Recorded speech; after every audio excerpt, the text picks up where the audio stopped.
એક નાનકડા ગામમાં રવિ નામનો યુવક રહેતો હતો. સપનાઓ મોટા હતા, પણ પરિસ્થિતિઓ બહુ કઠિન. ઘરમાં ગરીબી, કામ મળતું નહીં, જીવન મુશ્કેલીઓથી ભરેલું. રોજ રાતે રવિ આકાશ તરફ જોઈને પ્રશ્ન કરતો, ભગવાન, શું મારી પરીક્ષા ક્યારેય પૂરી નહીં થાય?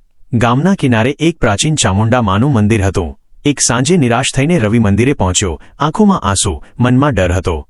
માં, હવે મારાથી નથી થતું. હું થાકી ગયો છું. મંદિરની ઘંટડી ધીમેથી વાગી. દીવડીની જ્યોતમાં અજીબ શક્તિ અનુભવાઈ. ડર તારો શત્રુ છે, સંતાન. મુશ્કેલી નહીં. ચામુંડામાં અંધકાર સામે ઊભી રહી હતી.